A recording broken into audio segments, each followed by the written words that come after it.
I get asked all the time, hey, Jerry, what's the best certification to get to break into cybersecurity? Or should I get this particular certification? And it really depends on what you want to do, what you're passionate about, and perhaps sometimes what you've already done, right? So in today's episode, I'm going to be covering what I think are 5 excellent beginner cybersecurity certifications, whether you're in the field already or you're looking to break in. I'm going to explain the actual certification, tell you how much it costs to get the certification. I'm also going to show you jobs that are currently open right now as of today that these certifications are qualifications for. And I'm going to explain why you'd want to get each particular certification so you can better understand and map whether or not it's a good fit for you and a good fit for where you want to take yourself. Coming up. Hey everybody, super pumped. I hope you had a great DEF CON if you were able to attend. I did it virtually, had a fantastic time. Like always, there was more content than I possibly had time to get into. But, that such is the way, right? But fortunately, all of that content is available on replay on Twitch and on YouTube. So I strongly encourage that you check that out. But today we're talking about cybersecurity certifications, and I'm going to cover what I think are, I don't want to necessarily say the top 5, but 5 excellent choices and ones that I regularly recommend or suggest. But today I want to go a little deeper and explain why I recommend and suggest them. So let's get into it, right? So first of all, this is a list that Paul Jeremy maintains, and I'll put the link in the description below. And you can see there's just like 100 different certifications, and this likely doesn't cover all of them, but you can see they're broken out by function. On the right, we've got the red and the blue for security operations work, offensive or defensive. We've got the black, which is GRC related stuff. The orange is engineering. So you get the idea. There is an absolute ton of work and paths that you can take. But how do you make sense of this huge list, right? Well, before we get into it, why would I even know what I'm talking about, right? So I have been in the field for quite a few years, and I've collected several of these certifications. So really quick, if you're new here, my name is Jerry Ogier, and this is Simply Cyber, the YouTube channel designed to help you make and take a cybersecurity career further, faster. And on this channel, sometimes we do technical labs and talk to interview experts, and sometimes we talk about cybersecurity certifications, just like today. So if that's interesting to you, considering hit subscribe because we publish videos every Monday. Now, really interesting is that according to the Bureau of Labor Statistics, which I forgot a parentheses down there, you can see, the job outlook for the information security industry is actually got a 31% growth from 2019 to 2029, which is much faster than the average. So this is excellent. This means that there's going to be even more opportunity. Now, we do hear about the skills gap and that type of thing.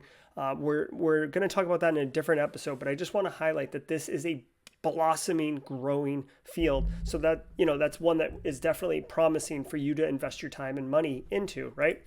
So let's get into the certs.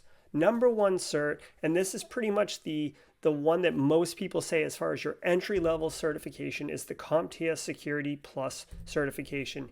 Now, this certification is very, very broad, very, very generic. It's not really mapped to any specific role in the industry. It really is just a primer that gives you some baseline understanding of various aspects of information security, or cybersecurity as they call it now. Right? You can see here what skills you'll learn. Won't go so deep into, okay, here's a bunch of parts, build a zero trust architecture or engineer something. It's much, much more just concepts and understanding. This particular certification currently costs $370 to take.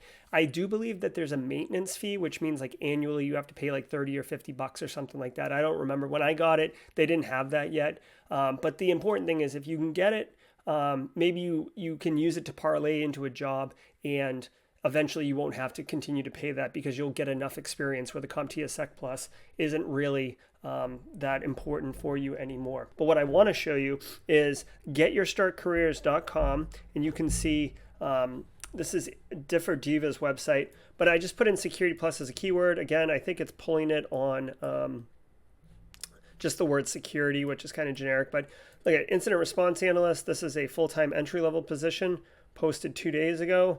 Right? You can learn from FireEye Mandiant, which is like one of the best in the industry. Desired qualifications, must be able to work in the U.S. I don't see anything that says like 5 years of experience or anything else like that. So this is a perfect example of one that you could get. And the Security Plus is just going to help you stand out, right? Okay, so let's jump into our second cert. Number two, the Cyber Mentors Practical Network Penetration Tester. Now, this is a fairly new certification, right? Cyber Mentor just recently launched his kind of academy a couple months ago, maybe 6 months ago, and he's got this certification and stuff. So you're not seeing this a lot, but because of the way that Cyber Mentors Academy teaches practical skills and educates, I have a suspicion that this certification is actually going to start gaining traction. Now, this particular cert is more focused on offensive security. In fact, it's exclusively focused on offensive security. So if you want to be a pen tester, a penetration tester, and you want to get those practical skills that allow you to actually execute, and not just executing like OSINT for recon and, popping shells or exploiting vulnerabilities and getting into the system, but also understanding that this is how you write a report. This is how you help make the blue team of your client more effective, right? The days of just like dominating and getting crown jewels and being like, we won, those are kind of gone. Like we've evolved, we've matured as an industry into something more closely aligned to purple teaming, which is more where the output of the pen test is designed to really test the efficacy of the blue team and help them identify where their gaps are, right? And this certification right here is really what's going to help you understand that. You can see right here at the bottom, it says perform a live report debrief in front of our assessors right here, right? So not only are you doing technical stuff, but you're doing the communication, the soft skills, you're understanding how to write effective reports. So this is incredibly practical, incredibly good. And, just jumping over to LinkedIn here, we're gonna look at what kind of jobs are possible with the PNPT, right? So let's look at this, right? I just sorted on PNPT across these three levels. Now mid-senior is obviously not entry level, but I just wanted to show that this job is not necessarily, or this cert isn't gaining traction yet, but I really feel, like I said, it's going to, right? And you can see this particular job, which is a red team operator, which is right in the vein of doing offensive security work. And you could see requirements, you got to have experience. This one has a TSSCI, which is like top secret, special compartmentalized, which means that you might have polygraphs and stuff like that. But check this out. Maintain professional certifications along with 8570. Now, 8570 is a standard that's already been written. It's in place with the government today, and PNPT just came out, so I bet you it's possible if the 8570 gets updated, it could show up in there. Now, I want to point out that right here, you're seeing that the certification, even though it's only a few months old, is already showing up as requirements or preferred skills, right? So it's going to be a key differentiator for you entering the market, which is fantastic. It's $300, and you get the cool thing with it is not only is it $300, but there's no maintenance fee, right? Once you get it, it's yours for life. There's no annual maintenance fee like some of the other ones. And I'm like 99% sure that if you happen to fail the exam on the first time, you get a free second attempt. A lot of the certification companies will actually charge you to take a second attempt, where Heath and the Cyber Mentor group actually see if you fail it the first time that they didn't do their job in preparing you for it. You can take this exam without doing their training. Their training is not free, but their training is aligned to prepare you for this exam. So if you wanted to better set yourself up, you could take their training. Again, that's outside the $300. But let's take a look at our third cert. Number 3 is the INE EJPT. Now, this is the junior pen tester from eLearning. And what I got to tell you, eLearning security, what I got to tell you is this cert is considered the darling entry-level cybersecurity pen testing certification right now. So if you remember that graph we looked at a little while ago, the EJPT is on there. It's on the lower part.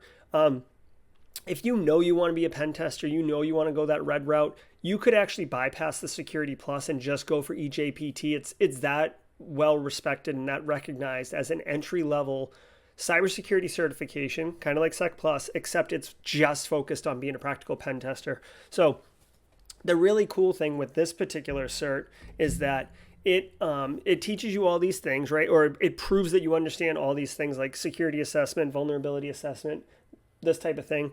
It's only $200 to take the exam, which is not free, but $200 is pretty low on the end of how much these cert exams cost. And all the training, this is a key differentiator, all the training for the EJPT is absolutely free. INE is the company that hosts the training. They're tied to eLearn Security. INE and eLearn Security are tied together. And they have this thing called, it's PTS, which I think Penetration Testing Student, I think is what PTS stands for. But if you Google INE PTS, it will come up and you will see that it's free training. So you can learn everything you need for this particular certification for free and then spend $200 on the cert, or get someone to spend $200 on the cert. And then boom, you're rocking and rolling, and you could start applying for entry-level pen testing jobs. And this cert is been around a little bit longer, so it's well entrenched in the community as far as respectable. So let's look over at LinkedIn and see what's going on with that particular cert, right? You can see I've sorted on EJPT, and I've looked at interns and entry level. So we're looking here. We got pen tester. Let's look at pen tester in Greensboro, North Carolina. 1,000 to 5,000. So a good, healthy, mid-sized company, bordering on large. You got some basic stuff here. Familiarity with OSs, coding languages. Sure. Minimum requirements: 3 years of experience in which the individual is paid to perform red team engagements, or 2 years of experience and a bachelor's degree in computer science. Okay, so this is going to be a bit harder, and this is kind of one of those things where this is not fair that this says entry level, right? Because a bachelor's degree, yeah, you can get that, but 2 years of experience. And it's interesting that they actually qualified to say paid. That way, if you're a bug bounty pen tester or Cobalt Core, you might not be able to say you got paid. But I'll tell you what, if you do Cobalt Core or you do a bug bounty and you actually successfully find a bug, that's getting paid, and you can definitely meet that requirement, right? You could say possess any of the following: EJPT. This is highly desirable, highly meaning they can't require it, but it's a key differentiator for you. So I'd strongly encourage that. And again, I know there was a big discussion recently in the industry about lying on your resume. I would say, even if you don't meet the requirements here, of what's considered paid or not paid, I would still apply for a job like this if you have the EJPT and, a decent argument to make on why you're qualified for this position. Just looking at another one here, we've got pen tester for Impact. Actually, I want to skip Impact. I saw them earlier and I didn't like them. Here, cyber incident responder. I don't know why this would require EJPT, but let's take a look. All right, there's a bunch of keywords in here. Right here, okay, EJPT. Have experience in the security lifecycle, bonus quals, AWS, Windows Defender, Windows ATP, FireEye, Splunk, Security, CISP, okay, OSCP. All right, geez. So this is like just basically a copy pasta of everything. Okay. So, long story short, EJPT, well respected. And for getting all the training for free and a $200 cert, it's pretty sweet. Let's move on. Number 4 is the Microsoft AZ500. Now, Microsoft is, they're responsible for Azure. Right now, cloud is wicked hot. So if you can get cloud educated, understand cloud security a bit better, that's also a key differentiator in the market, right? And the interesting thing is that, here, can I do this? Microsoft, certified Azure Security Engineer, which is what the AZ500 certification gets you. There's 2 ways to prepare: online, absolutely free. So Microsoft has made all of the training for your AZ500, going back to this right here, this path right here, this is the path to, let me get rid of my face here. This is the path to that certified Azure Security Engineer. AZ900, which is also free, I wouldn't recommend taking the cert exam to that because it's just teaching you kind of concepts of Azure. AZ500 is understanding how to be like, kind of operate the security side of Azure. And you can see that the skills measured is managing identity and access, which is huge in cloud, right? That's why we're talking about zero trust architecture. Implement platform protection, so kind of the resources and resource groups and how you grant access, how you spin up and spin down things. SecOps, right? Obviously, there's a whole security section to Azure and managing that, and then secure data and applications, right? So this is really core fundamental stuff on how to manage data, systems, and people in an Azure infrastructure. And I'm telling you, this is hot, right? Now, the exam for the Azure is only $165, which I know that, that's not free, but considering the others, it is the most affordable one of the five, excuse me. You can see it right here, $165. So, I'm telling you, cloud is big, and it's always been AWS and Azure, right? Google's got some presence, but those are the two main ones. Well, I have seen in the last probably year and a half, Microsoft is continuing to make a massive push to get organizations to adopt Azure. And it's really becoming what I would say is the highly most adopted, because Azure is really very similar to kind of corporate infrastructure, and there's a lot of relatable pieces that migrate nicely, whereas AWS is kind of a whole different paradigm, and it's really good for big tech and continuous integration DevOps stuff. But classic kind of business infrastructure, regardless of what your business is, Microsoft's Azure platform is really closely aligned. And I feel like that's why it's taking it off and getting so much market traction. So having that certification, really more importantly, having that education is going to be valuable for you getting a job if the organization, which is going to become more and more likely, is in an Azure environment. So let's take a look at what jobs the AZ500 might get you according to LinkedIn, right? So this is AZ500 experience, internship, entry level, cybersecurity specialist in Kansas, 1,000 to 5,000 person company. You can see they got some remote work here, which is very nice. They got STIGs and SRGs, which is probably this company is supporting the government. Yep, defense and space. STIGs is definitely a keyword for the government. Requirements, Security Plus. So here's an example of one that we missed earlier, but a Sec Plus is a great example. And you could see preferred skills, AZ500.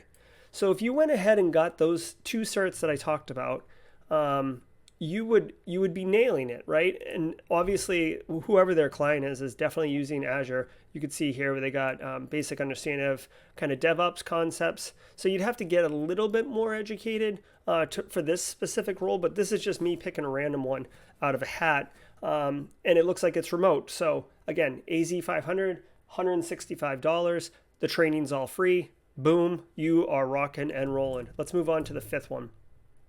The ISACA CISA, which is the Certified Information Security Auditor certification. Now, I include this one on the map because I myself have the CISA. I came up doing audit. This is an awesome on-ramp if you don't have a technical background, okay? Being an auditor is basically like reading standards and talking and interviewing organizations to see if they're aligning and complying with what those standards are or whatever the policies are. So you don't necessarily have to fully understand what you're asking, but you will pick it up and learn it as they're telling you, this is how I'm doing it. And then you do your own research to confirm or invalidate that what they're doing actually aligns to what the requirement is, right? So this is excellent. Now, being an auditor, a lot of people can do what I just told you, but the Certified Information Security Auditor teaches you kind of the workflows, and I included it on here only because I wanted to give some love onto the GRC side of things. The Sec Plus is kind of generic across the industry. This one is totally aligned into the compliance side of the house. Now, you could see that the CISA here, let me give you full screen. The CISA here covers these particular areas, right? Systems auditing, governance, right? Acquisition is a big one, and then protection. But it's all about auditing. Now, this one is actually prohibitively expensive at $700 for the exam, right? Which is the highest of the 5 that I'm giving. And you really need to be sure that this is the area you want to go into, and potentially that you have a target job kind of lined up before you invest $700. Now, if you can get your employer to pay for it, or some type of program like that, I strongly encourage you check that out. They do have, I'm an ISACA member, they do have something, I think it's $85 a year minimum, or it's a payment you're required to pay every single year to maintain the CISA. So the whole certification body thing in the cybersecurity industry is basically a racket where they charge you an annual fee. They say that it's to give you value, but to me, it's just it's whatever. It's, I pay it every month, every year, and I'm getting to reach to the point where like I probably just don't need to renew my certs because they're not as important to me anymore in my career. But anyways, I just want you to be aware that it's $700 and then there's an $85 annual fee, which could really be painful, right? Now, what I want you to know is, oh, hold on. Okay, so let's take a look at what jobs the CISA might get you, right? So this is LinkedIn again, CISA. I've only selected internship, and like, let's look at here. So the first one is GRC compliance intern. Let's see, essential functions, contribute to InfoSec policies. Yep. Basic quals. All right, so you're in college, you're about to graduate with a bachelor's degree. Okay, you got some experience in IT audit is a plus, not a required. And then here we go. Position criteria. Willing to obtain industry certs, including CISA. So you could actually get this employer to pay for you. And when you do an internship like this, I mean, you can definitely, like, if you kick butt, you can parlay it into a job, right? Because you're more likely to get hired as an intern because they've already basically validated you as a quality candidate. Here's another one for PwC, who's a Big Four kind of firm, digital assurance and transparency intern. Just looking at some of this stuff. You work as a team, problem solvers, right? As an intern, you're expected to be kind of mentored. Does it say anything in here about CISA? Sure, right here, certs required. Before starting full time, you must do certain things, right? This is awesome, right? So like this one's actually an internship that's actually teed up to bring you into PwC ultimately. So, oh, hold on, can you even see that? This one's teed up to bring you into PwC ultimately, right? So this is really, really cool. All right, so let's look at the next slide here. Right, so certs alone, it's a three-legged stool, people. It's skills, education, and certification, I would argue, is the kind of 3 legs of the stool. And while higher education is beginning to become less important in the cybersecurity field or have less value or less weight compared to the other two, just getting certs isn't going to just do it, okay? So a lot of certs, you can, except the practical ones, you can brain cram, right? They call it exam cram or brain dumping, where you basically just study the crap out of the concepts the week before. You sit for the exam, you pass the exam, congratulations, and then you don't remember anything, and then you're not really that, that you can't operationalize that you have that cert. Also, you'll see some people with like 25 different certs after their last name, but they don't have any experience and they don't have any college education, and they've just been taking certs, which is fine, but that alone is going to be difficult for you to make the compelling argument why you stand out above another candidate in some situations. So I really want you to be aware of that. Don't rely exclusively on certifications, although the ones I've covered today I do feel are valuable and can help you if you know where you want to go in your particular field. Now, if you are interested, I suggest you check out this particular video right here. This is an interview with Joe Hudson about how to tailor your resume, including where to put certifications on your cybersecurity resume. We did it a while back, but it's pretty popular. I'll put a link right here. You could check it out. And, I appreciate everything you guys do, and thanks so much. We'll see you next time.